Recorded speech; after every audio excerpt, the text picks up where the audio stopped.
Hello, hi, how are you? Welcome into Podcast by George, a holiday edition. Happy holidays. You can see the little bow on the microphone there. The wife said I should keep that on there for the festive feeling, and I hope everybody's feeling a little bit festive. We've got Christmas behind us. I hope you didn't fall prey to the patty cake pandemic, as I'm calling it. I hope you stayed home or maybe just with the closest of family members because we don't need any more COVID spread. Those great grandkids and grandkids and children and relatives that we all love this time of year, they can wait. I mean, do something special in, the springtime or summer or whatever. A lot of people don't celebrate Christmas actually on Christmas and haven't for years anyway. So, why not wait a while and get that part of it behind us? And next up is New Year's. So we'll be heading into that with Podcast by George. 2020 is wrapping up. The 2020 world that we live in is going to be history here very shortly, and it'll be Happy New Year. And I got to say, it always reminds me, I used to drink, and, you talk to people and they say, well, I never was much of a drinker. Yeah, I got after it pretty good, folks. And back in the day, I'd start drinking before Christmas time, as soon as, work ended, basically, and sometimes plow right through. And I mean, plow until after New Year's. And I'll never forget one year that I was doing that, my hands started to fall asleep. Now, that's hard drinking, folks. When you've been on the trail drinking for 10 years, 10 days or whatever, and your hands fall asleep, that's bad news. That happened back in the day. I might talk about that stuff a little bit on New Year's as we get a little closer. But today we wanted to talk about the news of the day. There's a lot of it, even in this off time after the holiday. And of course, politics is all intertwined in it. And joining us on the Podcast by George live line, of course, is Dr. Stephan W. Schmidt. Now, he's the Lucan Professor of Political Science Emeritus. Doc, that's changed a little bit. That has to do with your retirement, your little title there? Yeah, it's emeritus is, kind of like being knighted and becoming an obsolete knight. But I'm busier now than I was when I still had the teaching obligations. Because, when you love what you're doing like I do, I'm still working with a whole bunch of students, getting them into graduate school, getting one of them a job with a tremendous laboratory. Some of them don't go into political science. These happen to be going into biological areas, getting PhDs or doing research. And my recommendations, apparently, after so many years of teaching, are worth something. So I do the best I can to get my best students into good places. And I'm still doing a lot of media too, as well, obviously with you, but just got a nice text message from a Japanese media guy that I've done a lot of interviews with, South Korea. So keeping really busy. And, there's a lot of stuff going on that needs explanation or discussion anyway. And that's what we're going to do today. And I'm going to start off with the maybe the number one news item in all the headlines, and that's this explosion in Nashville. And I looked at that and I read into it a little bit. And initially I thought, okay, some idiot blew up a van and it damaged some buildings and windows. And I think there were 3 injuries, none critical, associated with it. And then I saw this follow-up story that they found some body parts maybe that might be connected to this van blowing up. And of course, this is interesting from a media perspective because, I talk about that all the time. Now, if you go to Fox News as an example, this is huge news because, they're all about the security of America and they're concerned about that. And obviously, Nashville is like the redneck right-wing mecca of the country. I mean, that's where every beer-drinking good old boy, that's where you want to go to, Nashville, with country music. And somebody went in there and blew up a van. And it may, I don't know, have to do with the fact that it's Nashville. What's your take on that, Doc? Rudy Giuliani says he thinks it was Hugo Chavez or maybe Fidel Castro who did it. I don't think from the grave. I think not. I think that's probably not what it was. And I've had several of some of my best students served either in the military or in national security, and they have different interpretations. Some of them think it was just somebody who had a grievance, who somehow got bad service from AT&T because it blew up right by an AT&T station. It destroyed the communication system, so the national airport had to be shut down. So it could be a disgruntled, flight attendant, for all I know, or it could be a serious terrorist act. One of my friends said he thought it could be an extremist group, that they are going to demand something from the government and threaten to blow up, another bomb, this time where a lot of people might get killed. So you have the speculations rampant, George, rampant. And it could be somebody with mental problems. As you know, we have very poor mental health services in this country. It's just not something that we needed at Christmas, right? And President Trump is apparently not highly concerned about it because he's still playing golf. How about down in Florida at Mar-a-Lago? Usually when something like this happens, the president, either puts out a little statement or maybe even has the press secretary say, the president is on top of this and is working with the FBI. And President Trump. That's all he's doing. You've heard me say before, Doc, on this podcast and elsewhere, that we live in a house of mirrors. And the amazing thing about Trump playing all that golf is one of his primary criticisms in his very small brain of Barack Obama. I mean, it's laughable, was that he criticized Obama for playing golf all the time. And of course, Trump was the long form birth certificate guy. I mean, that's what really brought him onto the national prominent, political scene to be considered for president, was when he was the guy that brought that forward. And so then what happens to Trump again in this house of mirrors that we live in? He gets Russiagated, which I think was also as fake and as phony as the long form birth certificate thing. And the guy is on the golf course every single day almost. And he was the guy that was, he was all over Obama golfing. I mean, that to me is, politics can be funny kind of, and that's laughable. George, you're right, but here's what I heard, and I don't know if it's true. He said he wanted to make sure before his presidency is over that he will go in the record books as having played golf more than Barack Obama. Yeah, I think he has. Yeah. It's got to be number one, and he probably is going to end up as number one playing golf as president.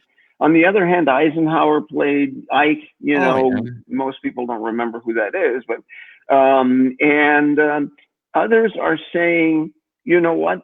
It's a good thing that the president is playing golf, because if he was in the Oval Office or, in the national security room, who knows what he might be doing. On the golf course, it's less likely that he's going to do things except try to, score well and get a hole in one. And he's getting fresh air. Maybe it's good. It's not much exercise. Good therapy.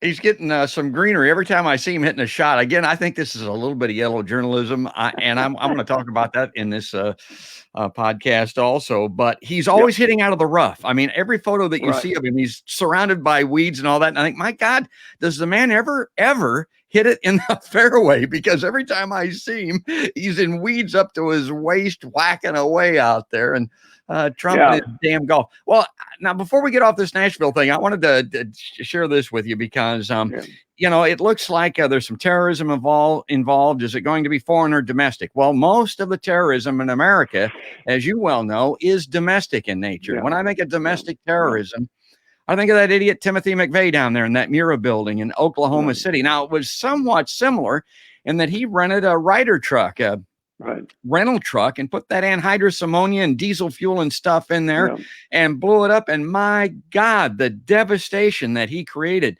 And I had on my podcast when I first started it, I always looked at that story and I thought, you know what McVeigh's attorney should have done? And I've had people tell me that I should have been an attorney, but I'm too dumb to get through school. But if I was his attorney, I would have went in there and said, look, there's no accurate recipe for blowing up a Ryder truck with anhydrous ammonia and diesel fuel. All Timothy McVeigh was trying to do was maybe what this person in Nashville was trying to do.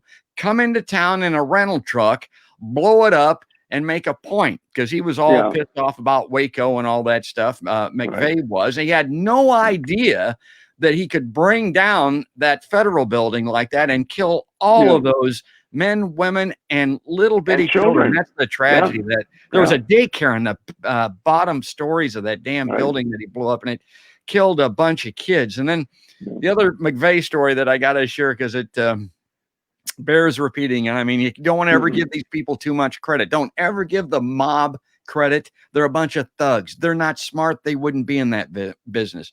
Timothy McVeigh was an idiot. The guy, he put this anhydrous ammonia and diesel fuel, this compound, whatever it is, in the back of this rental truck, Doc. And then he put a fuse to it. I mean, we're talking like a long firecracker fuse. And that's how he was going to blow it up. That's how he did blow it up. And he had the fuse running from the material in the back of the truck through a hole in the cab, and then he lit it. And he wasn't near the Mira building at the time. It was timed, more or less. Okay, so this fuse is burning, and it's putting smoke into the cab of the truck. And then on the way to the Mira building, of course, he doesn't want to be discovered, doesn't want to be pulled over by the police, because he's got a bomb ignited in the back of that truck. He can't see. The cab is full of smoke from that burning fuse. And so he rolls down the windows, and people are there at the intersection looking at him. I mean, this is funny. It really wasn't given what happened. But and so he finally got to the Mira building, but it kind of gets to my point. I don't think he actually had any idea what he was doing.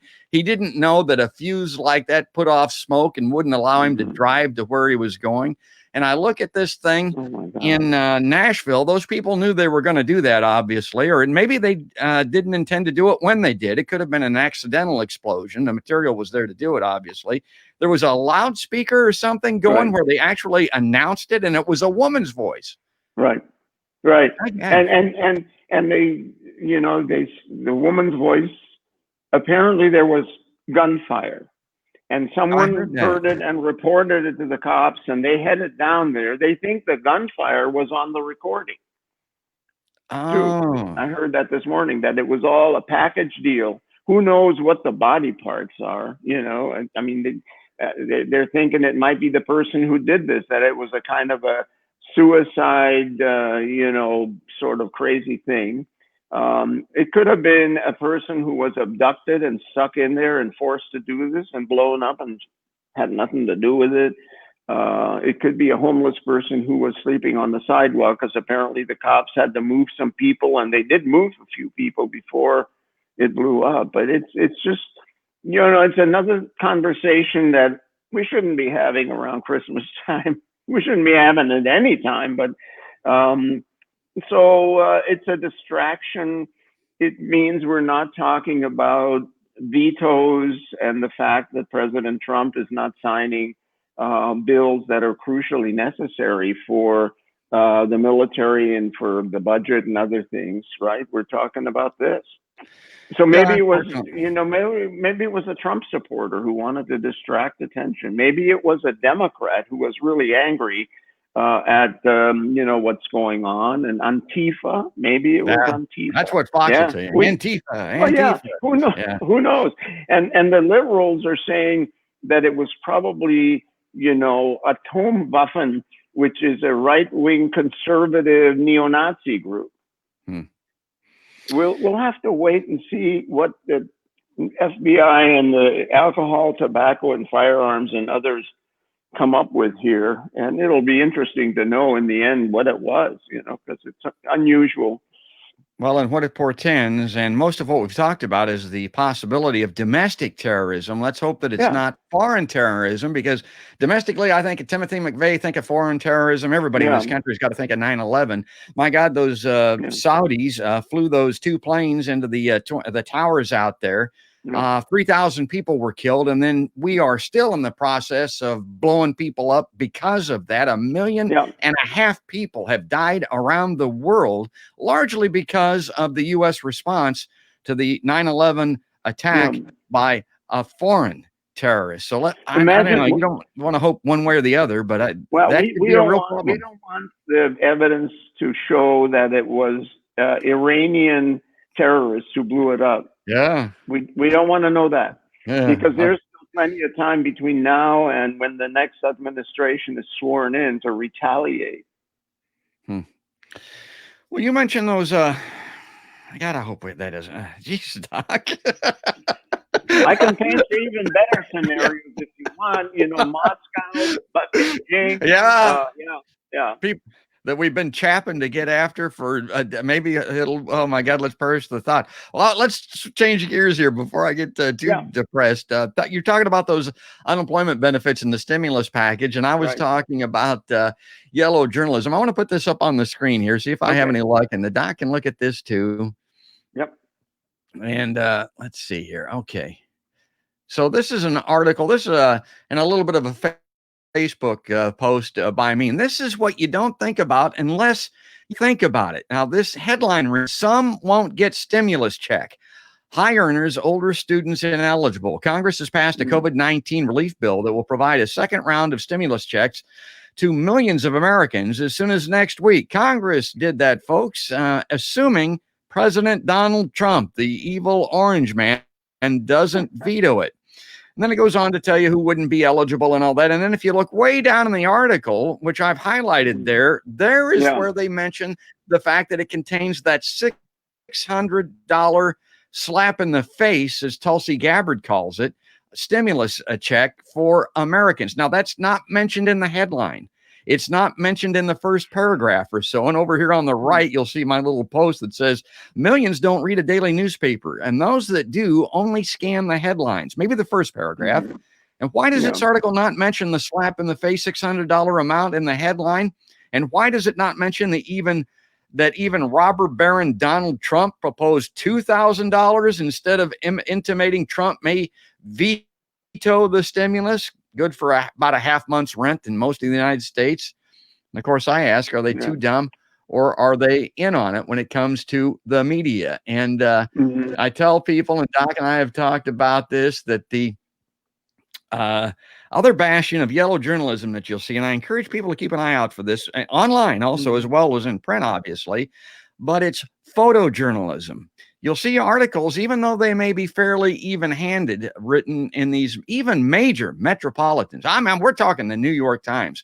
Always look at the photos that they select, because they're an editorial judgment, just like the copy is. And there are, for instance, thousands of photos of all of these politicians and celebrities and God, even people on the street almost, that they can choose to put in these stories. Why do they pick the photo that they pick? And they, as an example, Nancy Pelosi, God, they make her look like a corpse from the grave. Donald Trump, you can make him look like a maniac monster of some type. And they all have glamour photos. I mean, if you go to Wikipedia or something like that, you'll see these beautiful photos of these people, but you don't see them in these articles a lot of time. And you got to ask yourself, why do they do that?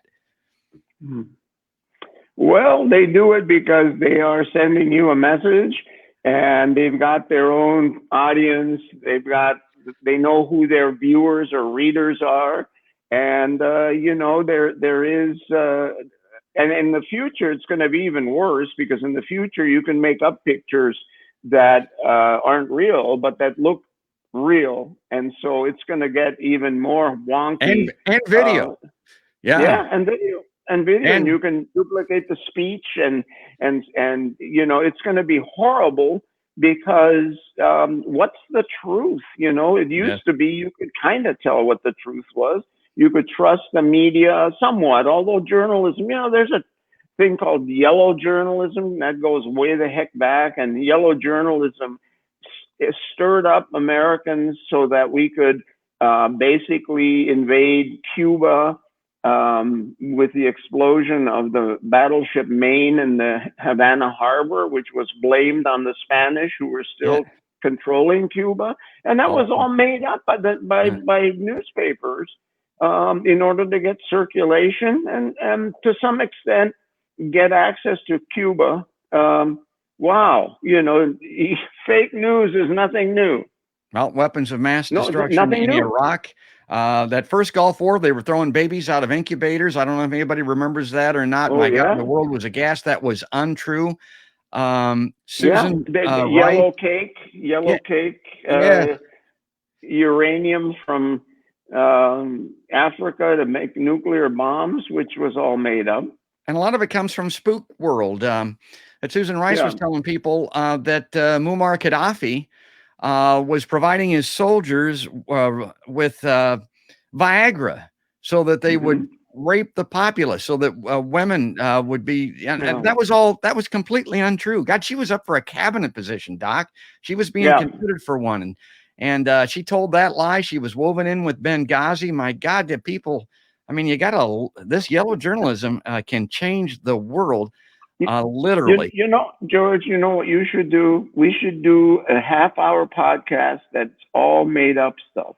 Yeah. Well, you and I should do that. There's probably going to be 1,000 of them posted today.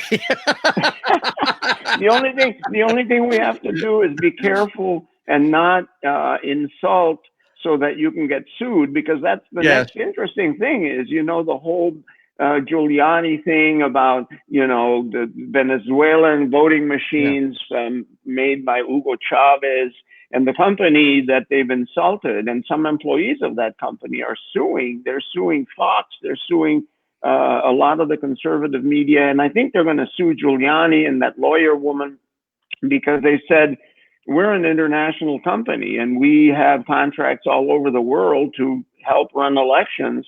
And this is going to hurt us tremendously financially. And a few employees of that company have had death threats and are hiding out because they somehow got tagged as being, Hugo Chavez agent. They're Americans and they're suing. And so that's going to be an interesting development as well. Well, and while we're talking about the stimulus this morning, again, two sides to this story. It's very interesting. And boy, this is brass knuckle politics type stuff, folks. Trump seems to be outlefting the Democrats by proposing this $2,000 monthly stimulus. Now, the Democrats are extremely fearful that he has his own agenda. And of course, they don't want to give the guy any credit. Although the election's passed, he lost, he's going to leave office. I don't know why that would come into play with it. The Republicans don't want to pass legislation with all of this pork in it. But the other thing about it is, Doc, the Democrats, if you look at it, you can kind of understand, although it is not right at this time particularly, why they have loaded this bill up so much. They think they finally are going to get a bill passed through the Senate and become law after all of these bills, all of these things that they've wanted for years have set and squandered. And so they've loaded this thing up saying, okay, let's get all this stuff that we wanted and couldn't get and put it in this bill that they're going to pass because Americans need it. But by God, Doc, that's why, and you're a doctor of political science, but this is why people hate politics. Yeah. It's always every interest group, every little company, billionaire that needs a break and wants a little bit more cash or deregulation. They're all there lobbying, and those things, it's called log rolling. It's called I scratch your back, you scratch mine. And, you put in my preferred thing that my constituents want, and I'll vote for yours, even if it makes no sense.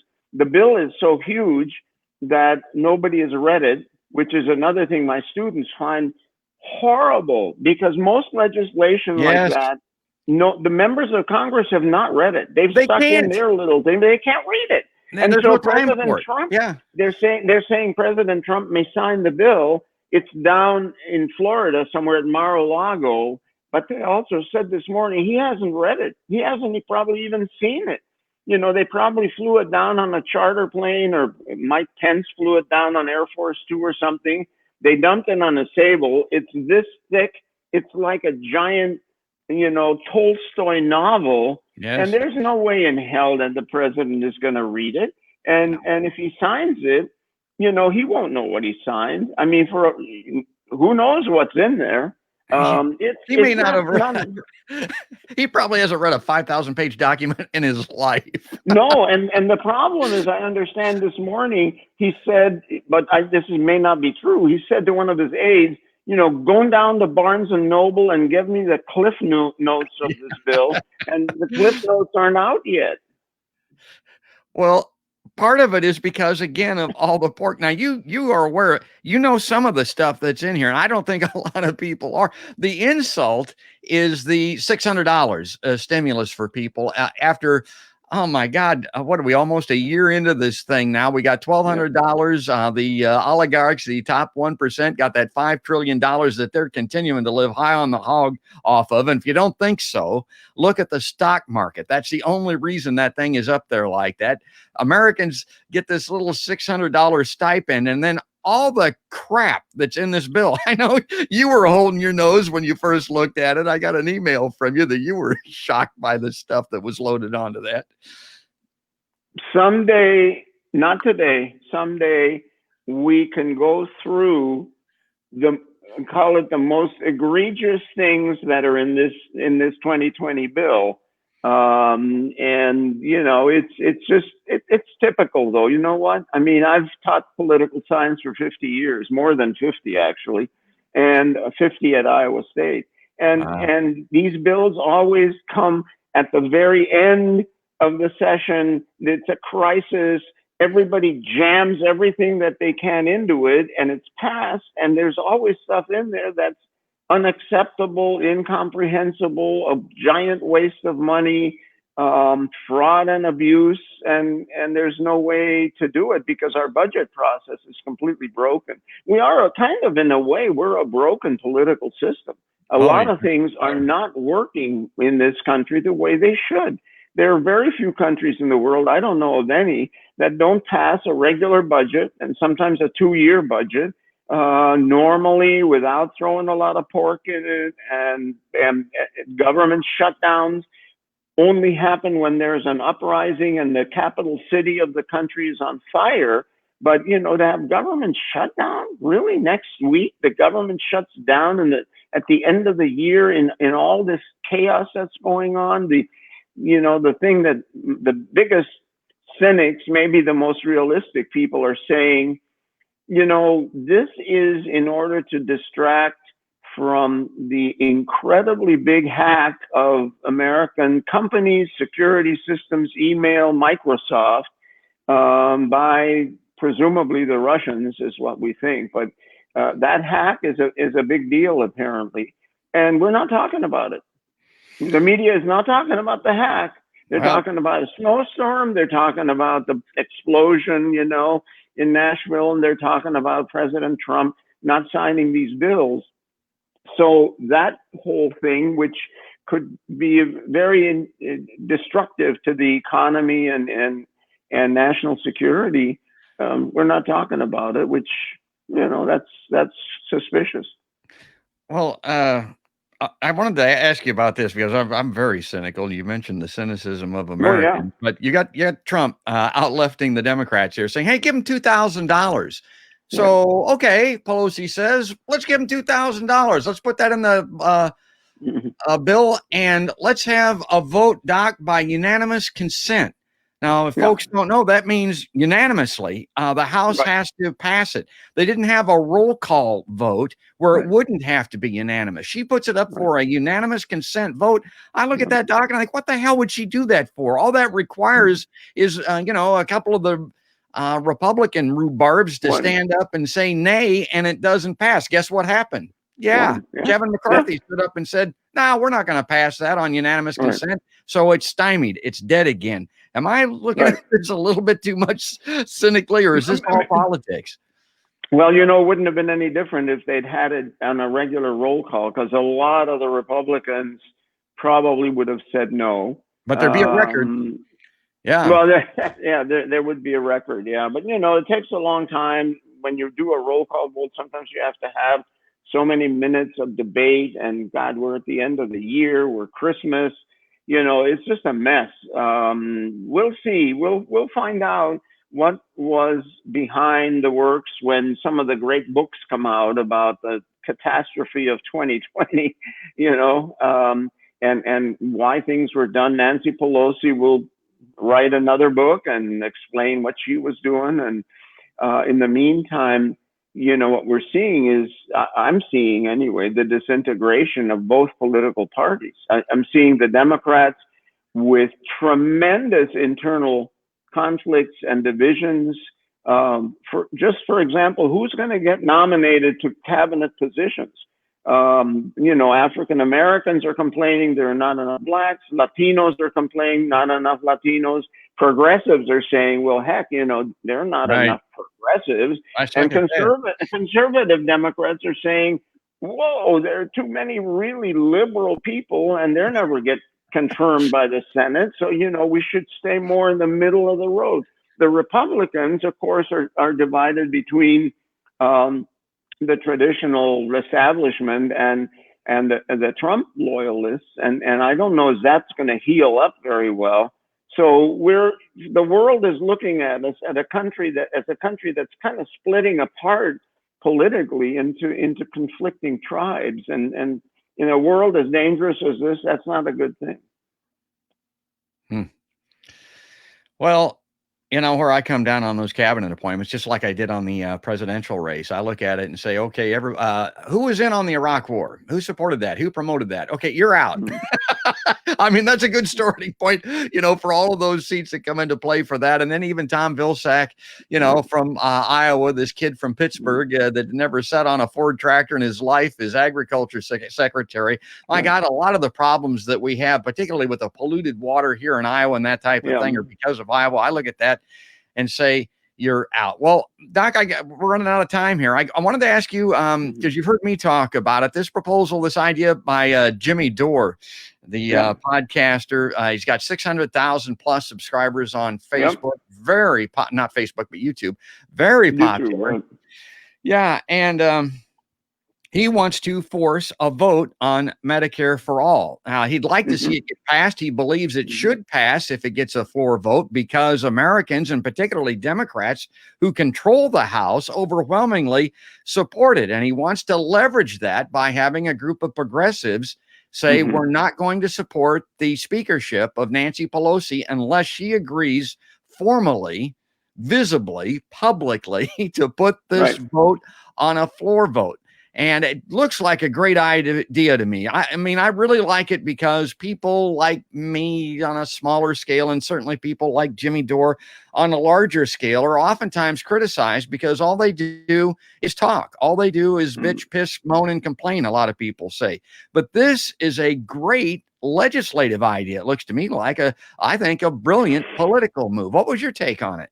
Well, it is interesting, but there's a flaw in the assumption that both you and he are making. And that is, you said a majority of the American people support this. Overwhelmingly. A majority of the American people doesn't make a difference. Nobody gives a crap about the majority of American people, because you can look at legislation and you'll see that it's never the majority of the American people's views, opinions, desires, or needs that go into legislation. These people in Congress, they haven't been elected by the American people. They've been elected largely by interest groups. Yes. And there isn't any way in hell that interest groups right now, in any of the number of industries that have an interest in this, are going to vote for single payer health insurance. No way. Or an end to the wars, or the Green New Deal. And Doc, I know you're aware of this. I would encourage people, you want to see proof of this. You want to see truth. There was a survey done by Princeton, and they found exactly what the Doc is talking about. For the 99%, which includes us, everybody watching this podcast, basically, the laws do not reflect our needs and interests at all. It reflects the 1%.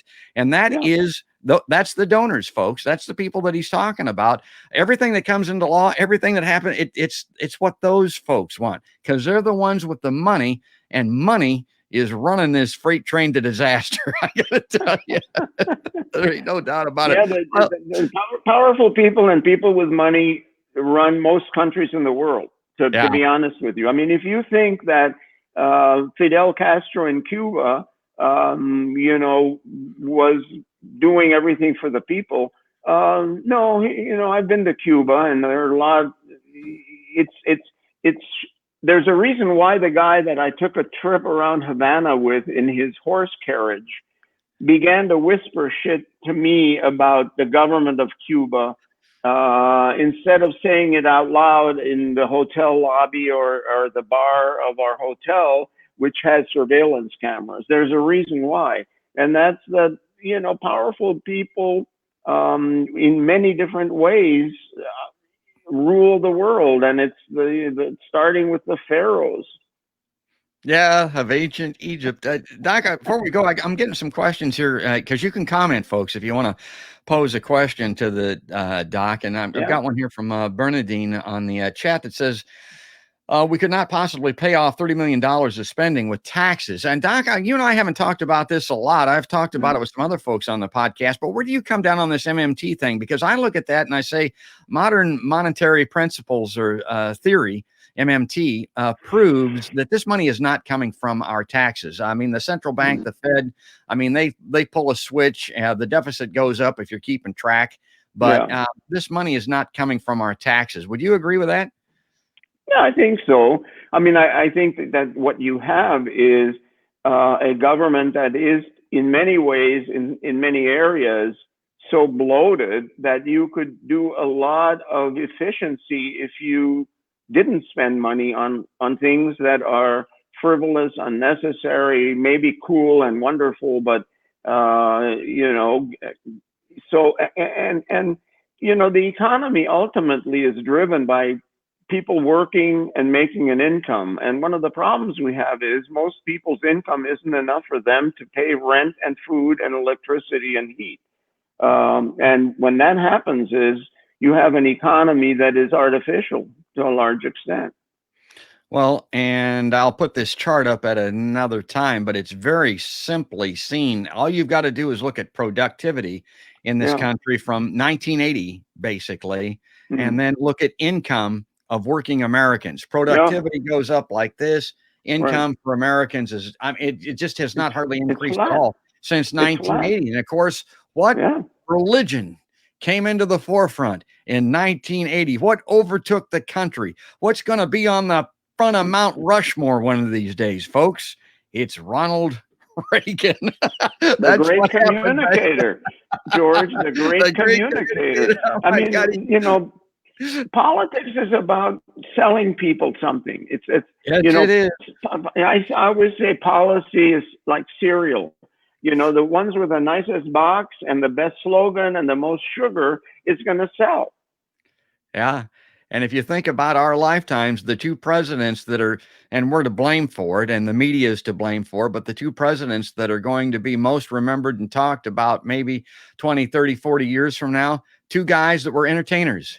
I mean, that's what the Doc is talking about. Ronald Reagan. I mean, he was a radio guy that, Doc, he started in radio at WHO, where I was from, and WOC, and he did reenactments. I mean, the guy was he was an actor, so he was proven to be good at faking stuff. But even in radio, that's where he got his start. He used to look at a wire feed of the baseball games coming in from like the Chicago Cubs, and it would say, and he'd call it ball one. And he would describe it up and make up how the ball came across the plate and the batter knocking the dirt off his shoes and all that kind of stuff. Well, that's eventually what got the guy to Hollywood. Hollywood got him to the president of the United States. And Donald Trump, my God, literally was a game show host, a reality television show. And he became president of the United States. And both of them are going to be talked about for decades to come, maybe more so than any other presidents of their time. Amazing.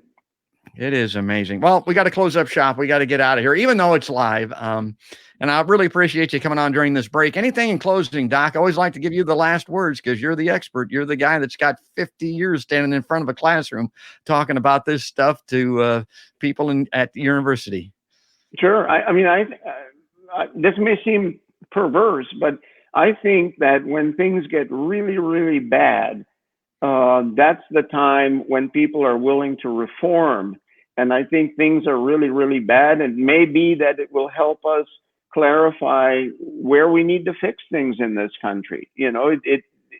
We're hoping that we can fix it before it goes off the deep end, because that's the other way that really, really bad can end up. My friends in Venezuela, I told them years before, you guys, you got to fix this country. You can't let those people be living on the sides of hills where the houses all run down when it rains. They have no health care. They have no education. You can't do that.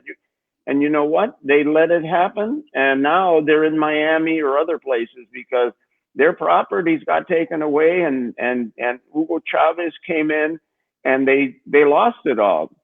So you got to fix it. And we've got to fix a lot of things in this country. And maybe that is the Christmas and New Year's message, is to say, we can't continue to do things the way we've been doing them, whether it's Congress, elections, policy, politics, healthcare. We've got to address the issues and find practical and generous, kind solutions to these things. Happy New Year. Yeah, Happy New Year. And it's the same to everybody out there. And again, don't drink too much. And I'm not drinking. I started off talking about the drinking days. That's not me anymore, folks. That's the way that I was. I'm kind of like Clint Eastwood in The Unforgiven. I'm not like that anymore. So, a little Jack Daniels in the morning when you do a podcast, it helps. It smooths you right through it. Yeah, I remember getting on the planes back in the day, Doc. I remember that? They used to, offer people a liquor at 7 o'clock in the morning, a little eye opener, they called it, for people that wanted to, oh my God. Right. Those were the 3 martini days. And God, I miss them. God, yes. All right, folks. Well, again, thanks for listening, everybody. Thanks for watching on Facebook. This podcast will be downloaded. It'll be on YouTube and all of our other platforms. And if you like this podcast, please subscribe and follow us on Twitter and Facebook and all of those types of places. And you'll get each and every episode just as soon as it uploads. And these live ones, if you follow us on Facebook and YouTube, ring the little notification bell on YouTube so you get notified. But that's going to do it. That's all there is. And there ain't no more. That's another podcast by George.